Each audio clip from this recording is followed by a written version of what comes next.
morning, Tampa Bay, and I'm John Dingfelder, and you're listening to Down and Dirty on WMNF. For the next hour, we're going to be digging deep into local issues that impact you, and I hope you'll listen and join in on the conversation. You can do that by calling in with your questions and comments at 813-239-9663 or email us at dj@wmnf.org. Today, my co-host is my good friend Jason Marlowe. Good morning, Jason. Good morning. Happy to be back. Yeah, glad to have you back. Jason and I first met in 2019. He helped me campaign for... I drove your truck. It's the first time I've ever driven a truck. And the way I saw you drive, it'll be the last time. Possibly. So anyway, Jason's a good friend. He's got a couple of degrees from FSU, I'm sorry to say. And he's worked at the city and county level. He's very knowledgeable on many areas of government, and especially local government. Jason, our topic today is Tampa Bay, and specifically the water quality and the environment of the bay and its many tributaries. The Tampa Bay Times recently reported that about the Nutrient Fingerprint Project that's aimed to pinpoint polluters and inspire more action from Florida lawmakers combating algal blooms and ecological declines that plague the bay. Recently, water managers unveiled new seagrass monitoring results that shows the bay's lost seagrass over the last couple of years. And there's some historic lows in the Hillsborough Bay, I think, Old Tampa Bay, and the northern section of Tampa Bay. Anyway, we're going to get into that. Lots of other important issues, including Piney Point and other point and non-point source pollutions. Our special guest today to discuss these issues are two local scientists very well-versed in the environmental health of the Bay. Sid Flannery, who everybody in WMNF world knows because he has Saturday morning, Sid? Yeah, the Saturday morning Bluegrass show. That's right, along with Alita, yes. There we go. Good morning, Sid. And Sid's a double Gator. Go Gators. Yeah. Also, like me, an IFAS grad, I believe. That's right. Mm-hmm. Who spent 3 decades as the senior environmental scientist at the Southwest Florida Water Management District, more commonly known as SWFMUD. Sid's an expert on the Bay, and in his retirement, lends his expertise to many volunteer groups, including the Tampa Bay Sierra Club. Sid, good morning. Good morning, John. Good to see you, and hello to all the WMNF audience. There we go. Maya Burke is our other guest. Very special guest. She's a very proud graduate of New College in Sarasota. We'll go into that another day, Maya. Maya is the assistant director at the Tampa Bay Estuary Program. She has a degree from New College in environmental sciences. And welcome. Good morning, Maya. Thank you so much. We worked together for a short time when I was on the board of Tampa Bay Estuary Program, which goes by TBEP. That's right. How are things going over there? I think we've got a lot of challenges, but we've got a great team assembled, and I think that the community is really engaged in wanting to see good outcomes for Tampa Bay. So, TBEP is part of the National Estuary Program. I think we get a lot of federal funding through the NEP, correct? That's right. We're one of 28 national estuary programs, so we have sister programs all throughout the country, and that means that because of the activism in the community a couple decades ago, that we're able to get a federal appropriation to bring down locally to help make sure that we're monitoring and managing the Bay appropriately. And we're able to take those dollars and match them with local dollars from different local governments around the Bay, as well as the private sector and from donations that, people who care are able to provide and be part of that restoration success story. And then you, in turn, distribute those out to other organizations, nonprofits, and government in the form of grants to work on special projects for the Bay, right? That's right. We want everyone to be involved with Tampa Bay and making sure that it's really healthy. So we like to give incentives so that people who have a great idea can be part of all of that activity. And right now we have our Bay Mini Grant program that's open. And so anyone that has a great idea to help protect and restore Tampa Bay or to educate people about the Tampa Bay estuary, we would encourage you to submit to the Bay Mini Grant program. That's live applications. We're accepting them through September this year. My Ybor City Rotary Club got a mini grant. I don't know if it was from you guys or somebody else, but we got a grant to plant seagrasses along the Hillsborough River right there by Armature Works. And mangroves, too, right? That's what I meant, mangroves. Yeah. Mm-hmm. Yeah, mangroves. And I was out there digging a couple of Saturdays with those guys, Anthony Scaglione. That's right. Shout out to Anthony. That was Eulalie Spring, correct? Near Eulalie, a little bit further up near that bridge, that big tall bridge. Yeah, there's all sorts of great living shoreline opportunities around there, and so planting things like salt marsh grass and mangroves, that's all stuff that makes the river healthier and better habitat for fish, and it's prettier to look at too. There you go. So, Maya, for folks that are new, for folks that aren't new, let's describe Tampa Bay. I mean, it's really not just, what you see when you're crossing the Howard Franklin Road. It's a pretty complicated big water body. How big is it? So the bay proper is about 400 square miles, and it's a large open water estuary. But the watershed that drains to it is about 4 times as large as that. And so it really stretches from Polk County, Sarasota County, Pasco County. So all the land in that large area is draining to the bay. And what we do on the land really does have an impact on how healthy Tampa Bay is, how clean the water is, what the fish communities are like. So everything we do here really matters. And as a community, we've got a great diversity of people, of land uses, and of fish and wildlife that are relying on both the land and the water resources that are here within the Tampa Bay watershed. And Sid, that was a big part of your career, wasn't it, in terms of dealing with the rivers and the other tributaries that feed into Tampa Bay, making sure, trying to keep those as clean as possible. How did that work out? Yeah, that's a good point. What's really interesting, and Maya knows as well, is one of the most important parts of Tampa Bay are the tidal brackish zones of the lower part of the rivers that flow into the bay. Estuaries by definition are where there's a mix of fresh and salt water. And there's many sport fish and commercial fish, they're known as estuarine dependent. That means that part of their life cycle, they utilize the estuary, particularly low salinity zones of the estuary. Would that be like snook, trout, redfish? Yeah, that's exactly. Redfish, blue crab, snook, and tarpon. That's exactly. And small bait fish that are important to the food chain.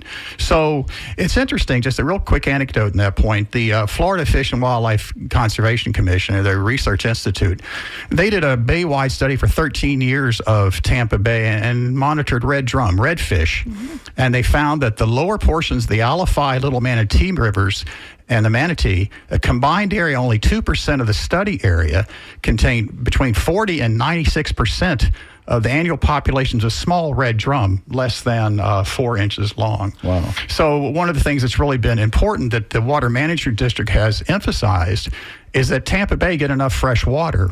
And I worked in the field called minimum flows and levels. And minimum flows are defined in Florida statutes as the limit at which further withdrawals would be significantly harmful to the water resources or ecology of the area. So what I worked on is they've done some very progressive stuff to make sure that the lower brackish reaches of places like the Little Manatee and the Alafai and the Hillsborough get enough fresh water to maintain their biological productivity. You fought with the city of Tampa, or you being Swift Mud, fought with the city of Tampa about minimum flows for decades, and that's still an ongoing, let's say, battle, correct? Well, there's been a lot of progress there, and the city of Tampa is to be commended. But here's an interesting concept. I don't like commending people on this show. Well, let's take a step back, because one of the things about the Tampa Bay watershed is we're a highly urbanized watershed, and we're home to more than 3 million people. And so Sid is talking about all of the important natural resources that are dependent on freshwater flow from rivers, but we also depend on these rivers to provide our drinking water supply. And that's why something like the Minimum Flows program is so important, because it's helping balance both water for drinking as well as that fresh water as a resource for some of the most productive places in the world. Right. And it's good you brought up the city of Tampa, because we also have some free flowing. The city of Tampa, that river's been impounded for over 100 years. Sure. But we also have some free flowing rivers like the Little Manatee River and the Alafai River. And Swiftmud did a very progressive thing about 20 years ago. And we have to consider the impounded rivers different than the free flowing rivers. And on the free-flowing rivers, they came up with a thing called the percent of flow approach. That's where the water that can be taken from the river depends on the rate of flow on that day. And they actually regulate withdrawals from the Alafai and the Little Manatee River, that the water user can take a certain percentage of flow on that day. How about adjacent wells, big big municipal wells that are near those rivers, does that impact the rivers? No, not in the case. No, not really. Okay. It all depends on the geology of the area. That would be a different story on the Withlacoochee, but not on the Alafai and Little Manatee so much. Right. But that's a top-down approach. That means you construct the natural flow regime of the river. And the Alafai and Little Manatee largely have natural flow regimes. And how much can we skim from the top? And SwiftMud's been really a leader in that regard with the percent of flow method. It's very progressive. Now, the Hillsborough River that's been dammed, that's a bottom-up approach. Because prior to the 1970s, there was flow over the Hillsborough River Dam almost all the time. But as water use from the reservoir increased over time, they started getting days of no flow at the dam. And it would be fairly stagnant below the dam, and brackish water would come right up to the base of the dam. So around 2000, we made the first effort. In 2007, readopted the rule. That's a bottom-up approach. I want to say the statute does say that for certain rivers or certain altered and urbanized, you can't consider the historical condition as your baseline. You have to admit this has been a highly altered river for a long time. Sure. So that's a bottom-up approach. You say, what is the condition with no flow? Let's add incremental amounts of water, incremental releases below the dam, and where do we get meaningful gains? And let's call a cut there, realizing its use for water supply. Like Sulphur Springs, I think, and there's another little spring right around there. Right? Yeah, Sulphur Springs gets right. So that's a bottom-up approach. And the SwiftMud has done really a good job here in the last 20 years. I say thank goodness for SwiftMud, really, because even though it's a government agency, it's regulating other government agencies. So there's some checks and balances. Because otherwise, if your whole mission is pumping water, as you said, Maya, for potable or non-potable watering yards, if that's your whole mission, then you're perhaps going to pay a little less attention to the environment around you. But at least we've got those checks and balances with SwiftMud, correct? Yeah, and I think that's part of the cool story of Tampa Bay is that we've been able to grow as a region. So it's not just that the environment comes at the expense of economy. That's absolutely not the case here. We've been able to show that you can be responsible about your water supply and provide drinking water for 3 million people. You can provide homes for 3 million people, and you can reduce the nitrogen load associated with it and other pollution, and you can see things like seagrasses come back. So we've shown that with those kinds of checks and balances and with setting out clear values for the things that we want to see as a community, we can have a strong economy and we can have a clean environment. Yeah, I think you have a consortium that we'll talk about in a second. Sure. So let's jump backwards 500 years. Okay. All right. And speaking of 3 million people, maybe there were 3,000. 500 years in the past. Sound effects provided by Jason You had to have some. We're going to time travel with no sound effects? There you go. So, 3,000 Native American Indians living around the bay. What did the bay look like? Do we have a sense of that, Mara? I mean, I think there's some hypotheticals, and there's some folks that are out there doing like historical archaeology of the bay, so they can talk to you about the extent to which there were more things like more oysters. 500 years ago, there were certainly more salt marshes than there were mangroves. There's lots of things that are changing, not just with the choices that we've made of how we ditch and drain the land and we control the way water flows over there, but also with things like how we're helping to increase temperatures and change rainfall patterns. All of those things have resulted in a different community of plants, different communities of animals. And obviously, we've also, built to the hilt everywhere on the water's edge here in Tampa Bay. And even more so recently, right? Well, I want to piggyback on something you said earlier, though. You talked about how we're not having to make choices between the economy and the environment. But I mean, even a couple of years ago, right, South County was having issues with water pressure. There have been issues with trying to make sure that as the growth continues to expand, that these folks have access to the water that they need. I mean, how sustainable is protecting our environment as our growth continues to expound upon itself by multitudes? I want to be clear. I didn't say we don't have to make choices. It's that it's not a zero-sum kind of situation. But I think that's really the challenge is we've sort of hit this point where it's time. We've skated by on a lot of these really big investments that we made as a community in the 1970s and then again in the 1990s.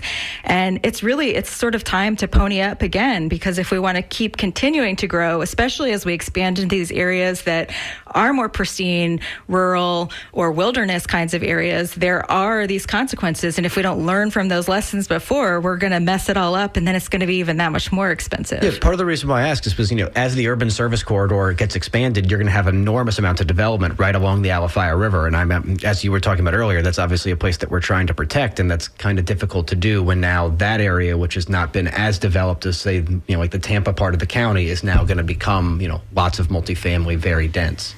And what's the impact of those types of suburban developments, Sid?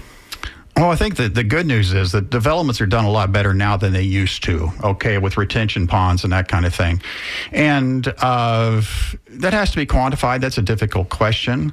But I want to point out for Hillsborough County, though, for example, on the Little Manatee River, there's been a very active land acquisition program where a lot of lands along the river in public ownership now. That's one strategy. ELAP, an Environmental Lands Acquisition Program, which Jan Platt was one of the founders. Which this county commission is not particularly fond of, I'll add. Well, I don't know, but that's exactly right. But now the setbacks now and such are more rigorous than they were in previous years.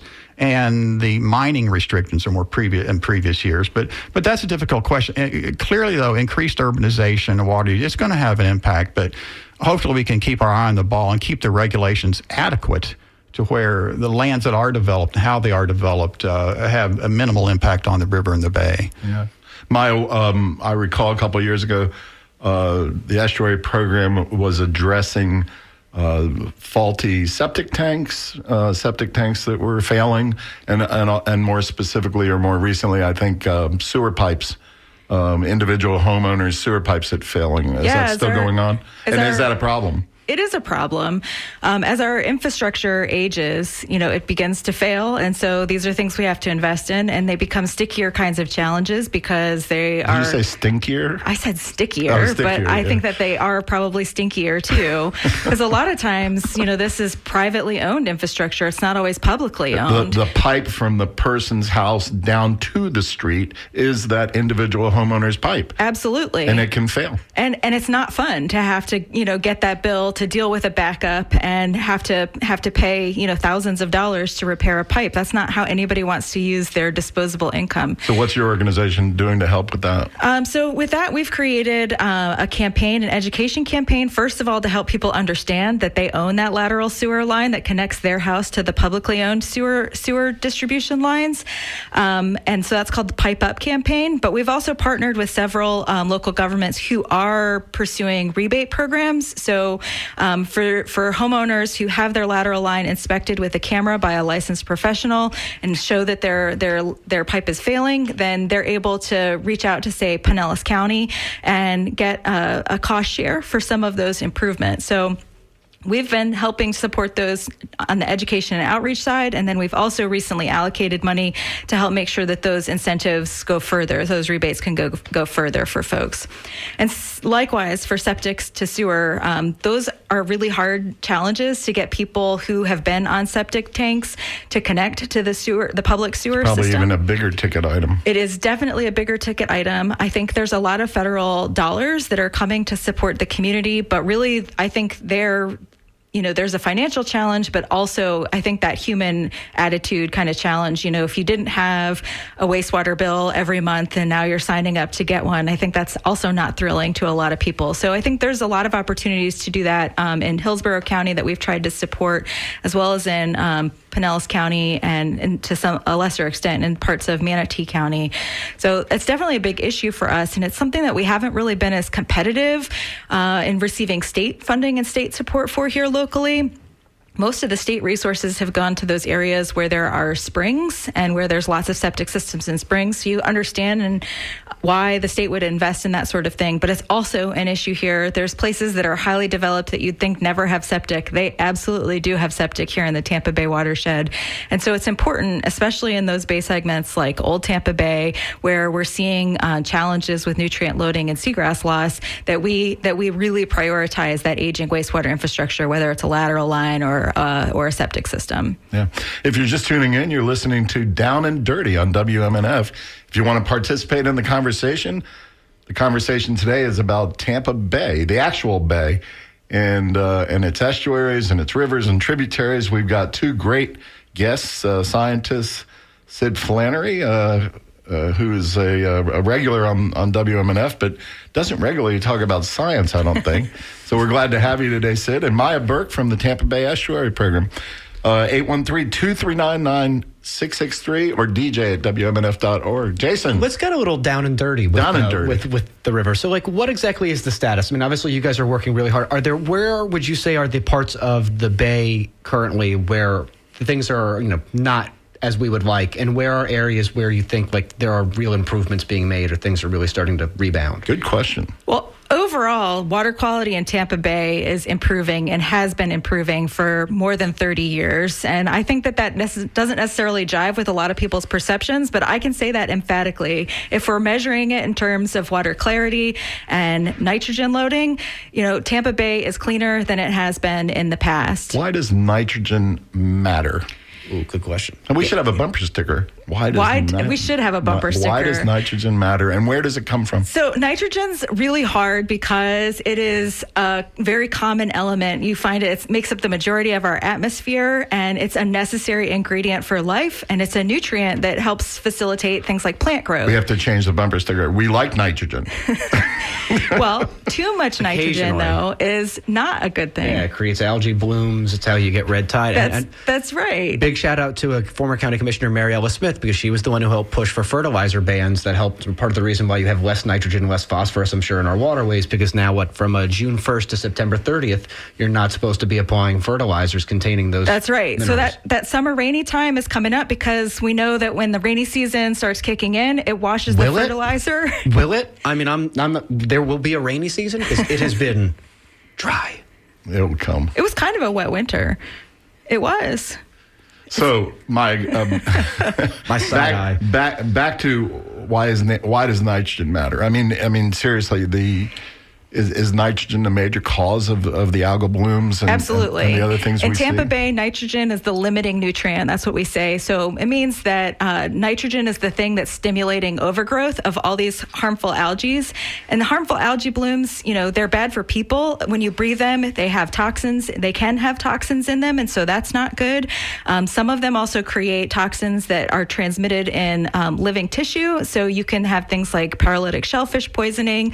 It can be these neurotoxins can be damaging for fish and other wildlife. So not only can they die if you eat something that's contaminated, it can also be problematic. I saw down in Sarasota, in your old stomping ground, Sarasota Bay, it has a bloom right now that we're hoping doesn't come up here right now. Yeah, and that's a cyanobacteria called Dapis pluiosa. A lot of fisher folk and old timers, they know it as Lingbia or snotgrass. But we've seen these different kinds of macroalgae. Sometimes I call Jason that. I know, right?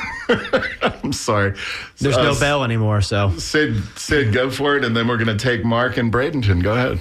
Yeah, as Maya said, nitrogen is a critical element for life, not just human life, for aquatic life. That's right. And we have to understand that our rivers normally have nitrogen in them, but what's increased, human activity has increased the amount of nitrogen in our rivers, particularly inorganic nitrogen like nitrate, which is readily available for algal growth. But algae are an important part of the food web in estuaries. Where's the nitrate coming from? From septic tanks and it's the oxidized and from fertilizer. That's right, a number of places. I want to talk about that fertilizer in a second. Yeah, you want to finish up? Go ahead. Well, I was just saying, so it's an issue and they call it a limiting nutrient because we have plenty of phosphorus down here. So when you add a limiting nutrient, that's what stimulates the growth. Interesting, many freshwater systems are phosphorus limited, but estuaries are typically nitrogen limited. So nitrogen is an important part of the ecosystem, and receiving nitrogen nutrients stimulates phytoplankton, and the right amounts is important to food webs and overall productivity. Definitely. The issue is excessive nitrogen, and the Tampa Bay Estuary Program has done an amazing job in their nitrogen management consortium on getting various entities to reduce nitrogen loading. We will definitely talk about that. Speaking of your old stomping grounds, Maya, we've got Mark in Bradenton. Mark, you're on the air. What's going on? Thank you for taking my call. Absolutely. We moved into a new complex that is next to a sensitive fish breeding grounds in Bradenton. It's off of Cortez Road, and there's a protective park on the saltwater side. So that has been purchased by either the county or the state to protect the breeding ground for the fish. But with the future incoming development, there was recently a sale of a tract of land, approximately 1,600 plus acres, and they're developing it all at once. And as of recent, we moved into the first multifamily apartment building that has been built on that property. And there is a retention pond behind us.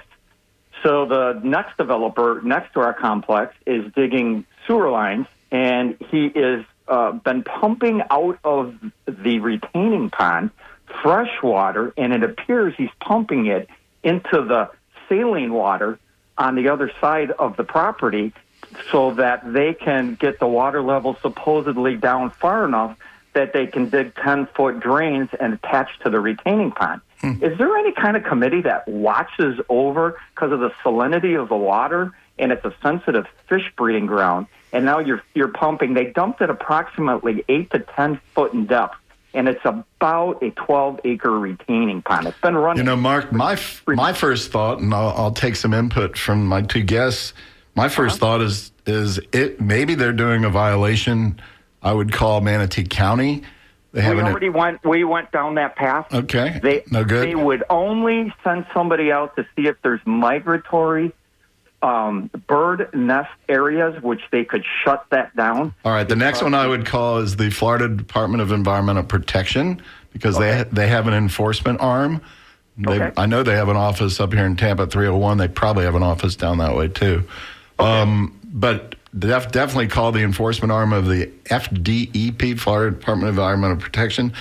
Can you think of anybody else that he might call in terms of a possible violation? Well, the Southwest Florida Water Management District also might regulate the development through their environmental resource program, and so they could go out there and see what's going on. But I think what the caller is asking about is more someone monitoring the salinity conditions on that end. And I think it varies from place to place. You could reach out to the Sarasota Bay Estuary Program and see if they have any monitoring sites in that area. But typically, they're not going to weigh in on sort of a regulatory decision like that. So I think some of those regulatory agencies make sure the people have a permit to start with. Yeah, who knows? Exactly. Who knows? Exactly. So anyway, hey, we appreciate your call, Mark. Have a great day. Thank you so much. Thank you. I love your show. I appreciate it. All right, where were we? He loves your show. All right. You know what I did want to talk about was the fertilizer ban, because that's really something that everybody can participate in, either voluntarily or involuntarily. So let's talk about it. Where did it come from? I read somewhere there's 100 municipalities around the state that have it, including pretty much all of them in Pinellas. So you're a Pinellas person, right, Maya? Yeah, absolutely. So there was a big push to handle this issue in sort of the early 2000s, and there was a lot of research that was done. Both, basically the primary source of nitrogen loading to our bay is stormwater runoff, and so that means it's things like your yard runoff, and so that makes it prime for handling some of these kinds of solutions. But what if I live a mile away from the bay? Is that going to really get to the bay? Well, our attitude has sort of been a pound of nitrogen anywhere in the watershed is worth a pound of nitrogen, in the bay. I think that's not really true to how the ecology works, but we think that it's important that we're all in this together.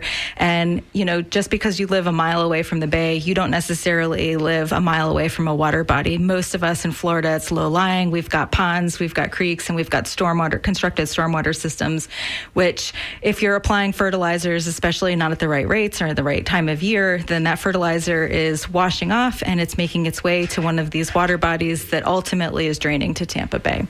Yeah, I think a key point in that discussion, I think these so-called fertilizer bans are for the summer wet season, from June through September, because that's when you're going to get the most rain. And, excess fertilizer washing into the waterways. And I think in some cases, too, they recommend some setback from the water where you should not fertilize. But this is interesting. I'm talking aloud here, and maybe this more than I do. Did the Florida legislature at one point make a moratorium on but it's going to expire. What's the deal, Maya? So there's a storied history. So one of the things that's really cool in our area is we have some of our local governments have some of the strongest fertilizer ordinances in the state, and they're strong because they don't just include the summer blackout season. There's also a sales ban. So in places like the city of Tampa proper and all of Pinellas County, for example, not only can you not apply nitrogen-rich fertilizers, but you also can't buy them at stores. The Home Depot shelves empty out during that period of time. They have special blends and different things like that. Mm-hmm. But that was the first thing that was tackled. And so the legislature has since preempted local governments from regulating the sale of fertilizers. And so you're no longer able to have that sales ban component. So any community that's adopted a strong fertilizer ordinance after that ban is in place, they're not able to regulate the sales portion of it. So now they have to actually find you, with your little fertilizer dispenser pushing your thing up and down your yard, right? For those enforce it. Yeah, and so there was that preemption, and so some local governments are grandfathered in. But I think what you're referring to is what happened. I think a couple of legislative sessions ago, and essentially there was implementing language in the funding bill that gave about $250,000 to the University of Florida to conduct a study to see if these fertilizer ordinances that were in place were in fact effective. And as part of the implementing language there, it put a sort of pause on the ability of local governments to adopt these fertilizer ordinances for the period of 1 year. So that period... A new ordinance. Right. Like if Plant City didn't have an ordinance, they can't adopt a new one. Right. Yeah. So there were some local governments that snuck in before that pause happened. Hernando County is a good example of one. But that pause has since ended. That report was released. It was essentially a literature review, and the results were more or less inconclusive. And so far, there's been no further action dealing with that. And I think it's back to being a thing that if local governments want to regulate fertilizer or have a fertilizer ordinance, they're able to do that again. I think I heard or read, and this bothered me a little bit from an IFAS perspective, the institute in Gainesville, that some of that money came from the lawn fertilizer industry. I don't know if I read that in the Tampa Bay Times or not, but does that ring a bell with you guys? Yeah, I'm not really sure. Okay.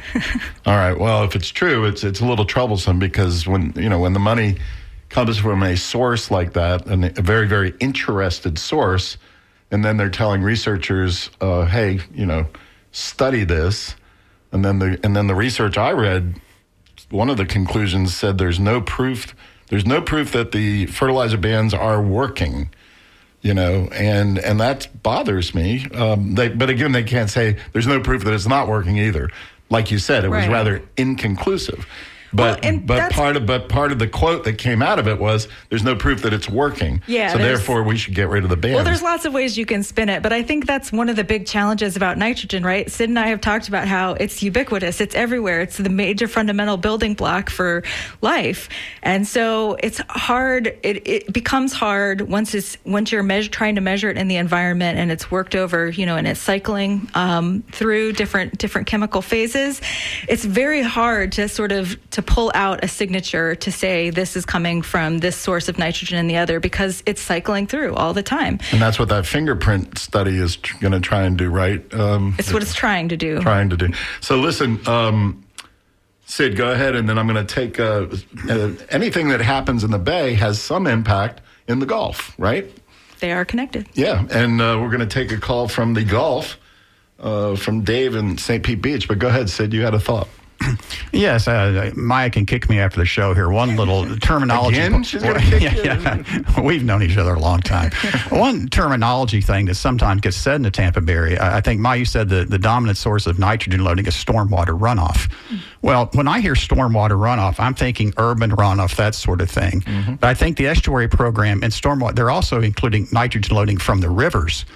keep in mind, in estuary, there are 4 major rivers that flow to Tampa Bay, and they contribute nitrogen and agricultural development, that kind of thing that matters. So, but what's interesting is that, so most of the nitrogen probably comes from surface runoff from the river and also the localized areas near the bay that aren't part of a river, but urban runoff. But, in some areas, particularly Lithia and Buckhorn Springs on the Alafia River, the groundwater has become enriched with nitrate, and that's a source. It's not the dominant source to Tampa Bay, but keep in mind, is that coming from fertilizer too? In all likelihood, yes, yeah. I think so. But keep in mind that what happens too is that because it's an estuary and we have a wet and dry season, the amount of nitrogen loading that can come to the bay can differ greatly between wet years and dry years.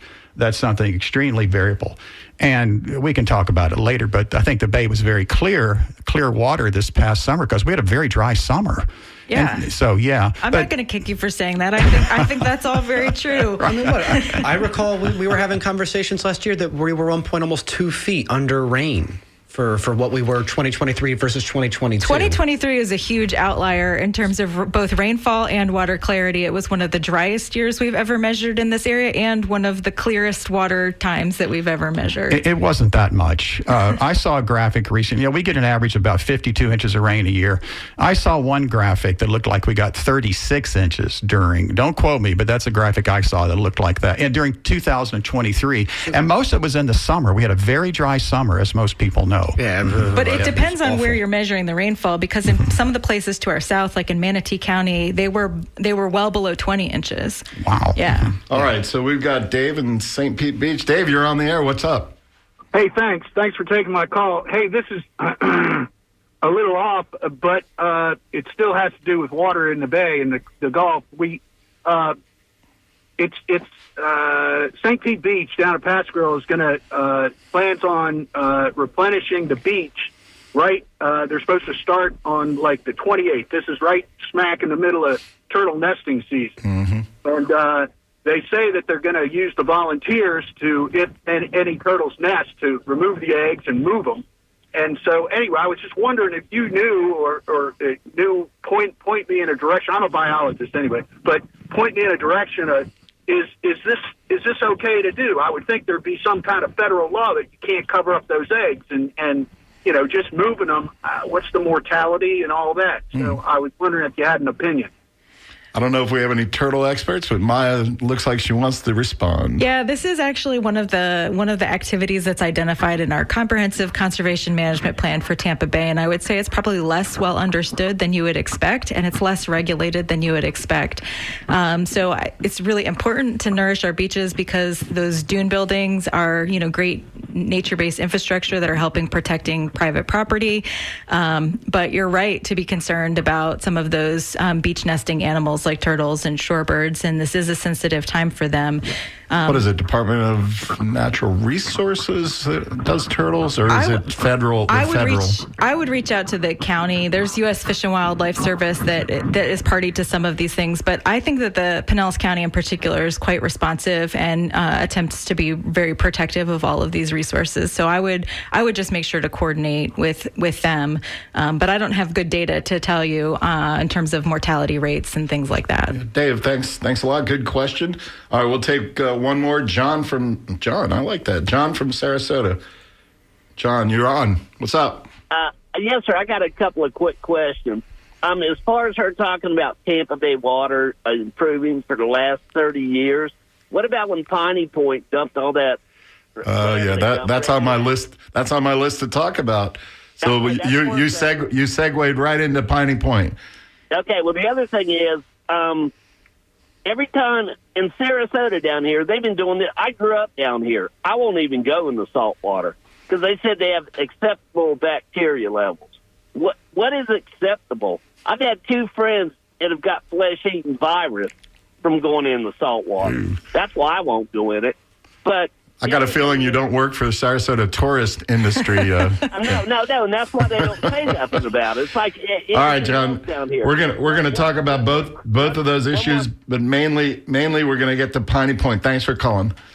Well, I don't want to discount, people's perception about water quality in the wake of Piney Point, because it was terrible and water quality was poor in 2021 after Piney Point. And Did it get out to the beaches? The water there's quality actually issue? we did studies in partnership with the University of Florida that documented that the plume made it well up into my old stomping grounds in Clearwater Harbor, St. Joseph Sound, and beyond. So we know that water is it circled out under the Skyway and we know that 30 miles north. It influenced Sarasota Bay, it influenced the Intercoastal, it influenced the Bay. Remind people what Piney Point was, Sid.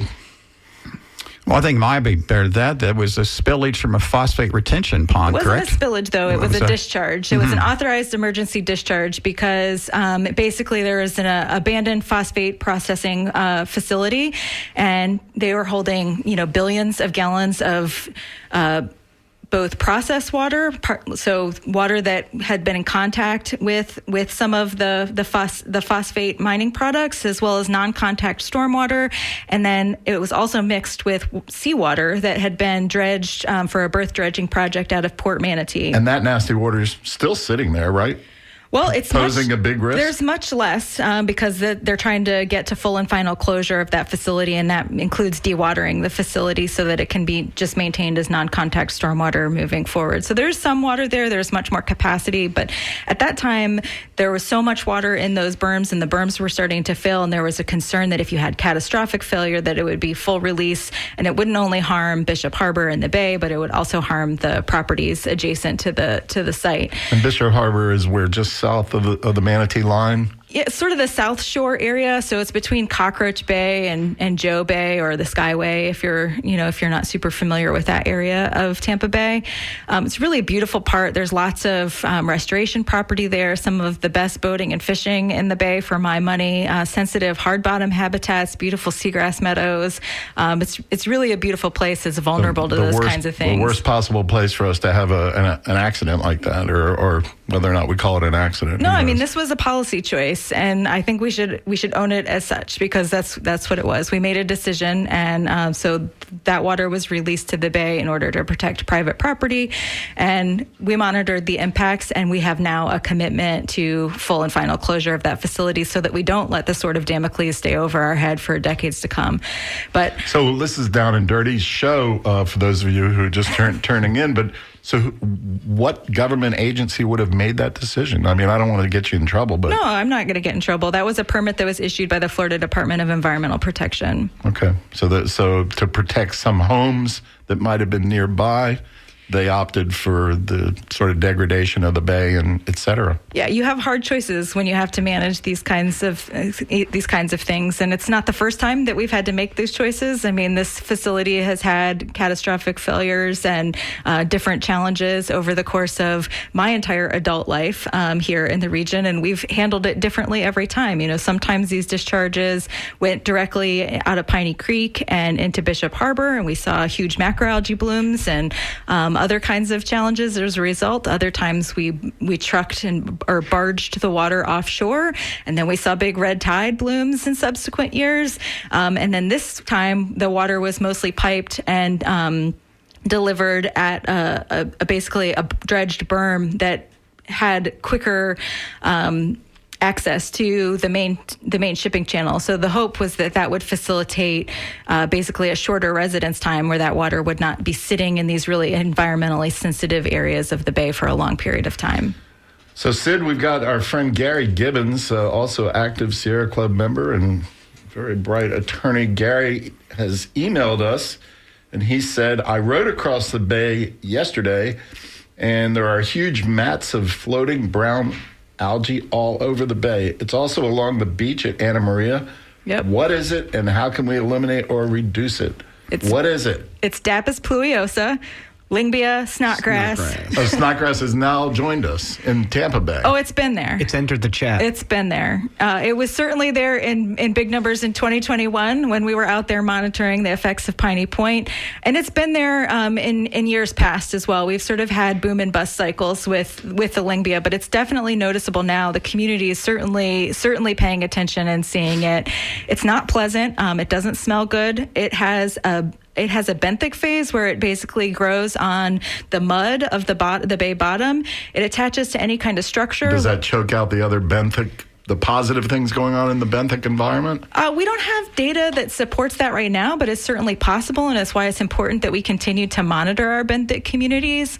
It also attaches to things like seagrasses, and so when you have that kind of attachment and coverage on seagrasses, that can affect how much light is making it to the seagrass, and it can change, how well seagrass is growing and thriving in the bay. And so we're very interested in the relationship between things like DAPIS blooms, macroalgae blooms, and how that might be influencing seagrass coverage in the bay.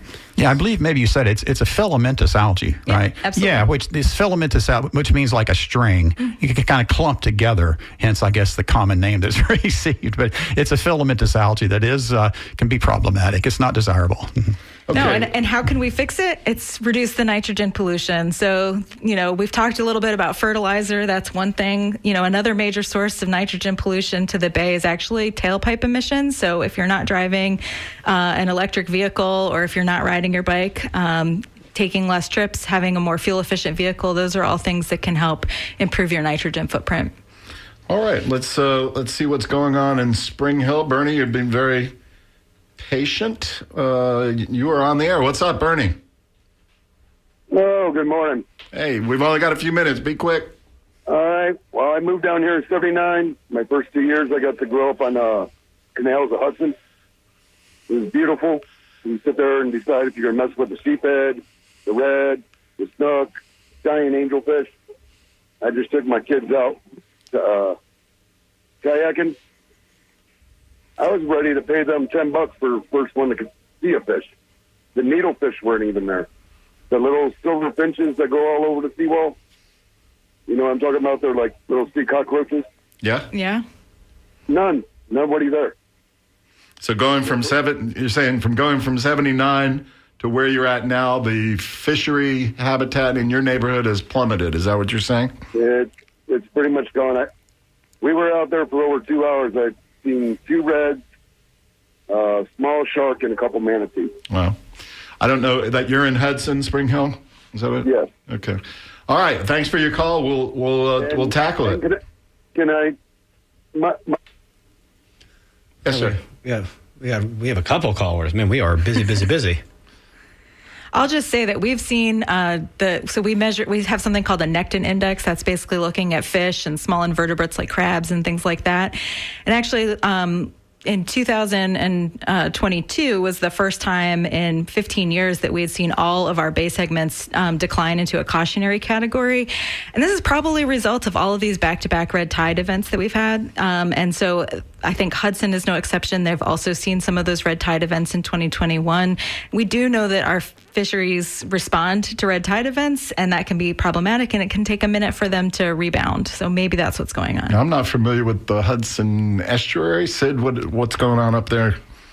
Well, it's on the Springs Coast, as it's called. It's kind of a unique area. But I want to follow up with Maya on that. The Florida Fish and Wildlife Conservation Commission has an extensive monitoring program looking at fish and larger invertebrates. Necton, as Maya referred to. But overall, there were some problematic years recently in 2022, but overall, the indices have looked pretty good over time. They've been doing this monitoring for how long, Maya? Maybe 15, 20 years or so? Yeah, since in some estuaries since the late 90s. So. What do? They just drag some nets and see what comes up? Yeah, both seine nets and trawls, and they analyze this is the Marine Lab in St. Petersburg. They do a really excellent job of it. So here's my anecdotal story on this is, When I was growing up off of West Shore back in the 60s, I guess, late 60s, Dad was really good at casting a mullet net and throwing a big 8-foot mullet net. So we'd go out there. They were just dredging those fingers, which ultimately became Culbreth Isles. And we used to go out there, tag along, and Dad would throw the mullet net. The mullet that he would pull up, I don't know if they're still out there. That's my question. But they were literally like a foot or 16 inches long, each one weighing, several pounds. They were big mullet, and they were just schooling and swirling in there. And Dad would throw one good catch. We'd have 20 mullet. We'd bring it back to the neighborhood and smoke them for everybody. I don't see that out there anymore. Is that out there? I think that's more of a culture thing than an actual fish population thing. I don't think we have people that are tossing cast nets. No, but are the fish there, though? Are there fish there in that size? Yeah. I think, like Sid's saying, I think that the fisheries story is pretty positive in our area. We use the same data that he's talking about to help calculate that Necton index, and we work with the Fish and Wildlife Conservation Commission to do that. So yeah, I think that there's still a healthy fishery out here in Tampa Bay. I'm going to have to go buy a net in Daddy's honor. I think you should. I think we need to bring back the Friday fish fry. One thing is interesting. Maya and I both saw a presentation, I think it's 2 nights ago, at the Pints of Science at the New World Brewery. And David Carlin from the Hillsborough County Environmental Protection Commission, they do extensive monitoring of the benthos, or the benthic invertebrates across the bay. And those communities have improved over time. It was really a good story to see. One thing Maya mentioned, I don't want to digress, though, that red tides used to be very rare up here, and we've had a couple in the last 5 or 10 years, and hopefully we really need to maintain the nitrogen load management very strong, because that's something that I don't think Tampa Bay used to. They're more common further south, down towards Charlotte Harbor, that sort of thing. But that was a perturbation in recent years. But overall, the long-term indices on the fish populations look pretty good. I agree. Yeah. Mm-hmm. So, okay, I don't know what percentage of people actually go out on the bay and fish. Maybe 5% of everybody lives around here, actually can get out on the bay and fish. And I used to be one of them, but, why should anybody else care? The bay is going to pretty much look the same. It might not smell the same, I guess, if it starts stinking. But I want to ask that question as we have 5 more minutes left. Why do people care, and what can we do? What can everybody do if we do care? Sid? Well, one plug I want to make is, of course, we look at the bay and swim in the bay and that kind of thing. It's a beautiful water body. We're so lucky to have that here. But interestingly, with regard to fish, both sport and commercial fishing in Florida are multi-billion-dollar industries. Mm-hmm. And I was mentioned earlier, many of these fishes that we catch in Tampa Bay are estuarine dependent. That means their life cycle, they use certain low salinity areas in the estuary. So, and these tidal rivers and the various zones of Tampa Bay, we do have to carefully monitor the water quality to where they don't get problems with low dissolved oxygen, for example. So there's a real economic importance for Tampa Bay with regard to fishery productivity and the role that it plays in sport and commercial fishing. Okay. Mm-hmm. And why should the other people care, Maya?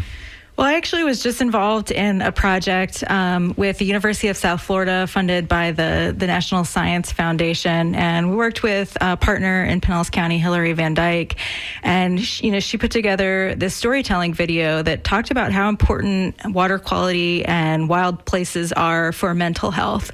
I think that the Bay is part of our identity for folks who are living here, whether you acknowledge it or not. So it's part of how you find your peace, how you cope with the stress of life, whether it's that you like to go for a hike, or you like to shoot hoops, you like to go to the beach. These are all things that become core memories and core parts of who you are. And so I think it's important to protect those places, because protecting those places also means protecting yourself and your own mental health. I think Sid's made some great points about the economic benefits. We've talked about it being a source of not just, good, clean, healthy protein, but it also, we also have diversified our water supply. We're drinking bay water at some times of the year. It's mixed in with the rest of the water supply. I think there's an invitation for anybody to care about clean water in the Bay. So it's just about figuring out sort of what your slice of it is. Yeah. And Sid, we're going to have a whole nother show about reuse and the possibility of the city of Tampa wanted to pump the water up above the dam, et cetera, et cetera. That's another hour that we don't have time for. But Maya, what can people do? How can they get involved? I know that's a big part of Tampa Bay Estuary Program and your sister agencies. Yeah, I mean, if you're into volunteering and you want to give a day for the Bay, we have Saturday volunteer programs where you can remove trash, you can help us plant native plants, or you can do things like participate in oyster restoration activities. So check out our website at tbep.org. It's also really important just to let elected officials know how you feel and that you support investments in a clean and healthy Tampa Bay. And so that's another thing you can do, is call an elected official and let them know what you think. All right, we've got one quick text message from Ann Delaney. She said, John, Sid, and Maya, you're all making the best points. I was active with Friends of the River during the county fertilizer ban. Jason mentioned that. The lawn care lobbyists have definitely been favored by Tallahassee, but as citizens, we can act. Replace your lawn with plants. If you have shoreline, plant it. Thank you, Ann. We're running short on time. Jason, what's up? No, it's a great show. I mean, thank you guys so much for coming. I really hope folks are listening and making sure that they're, helping keeping our waterways clean. And for those of you who didn't hear earlier, we have two fantastic guests, Maya Burke from Tampa Bay Estuary Program, Sid Flannery from WMNF. That's right. Retired environmental scientist. On Saturday morning, and a retired environmental scientist. We've talked about Tampa Bay. We're going to come back and talk about it again because we've run out of time, as I predicted. Please stay tuned for the next show, which is The Skinny with Mitch Perry, Ray Roa, and Ben Montgomery. I don't know what their show is coming up specifically, but I know it's going to be a good one. And Jason, you're heading down Mother's Day. Happy Mother's Day to everybody who's listening. Yeah, and we're going to fade out to a little Old Man River in honor of the Hillsborough River. Say nothing, he just keeps rolling. He keeps on rolling along. He don't plant potatoes, he don't plant cotton. Damn that plants him, he's soon forgotten. But Old Man River, he just keeps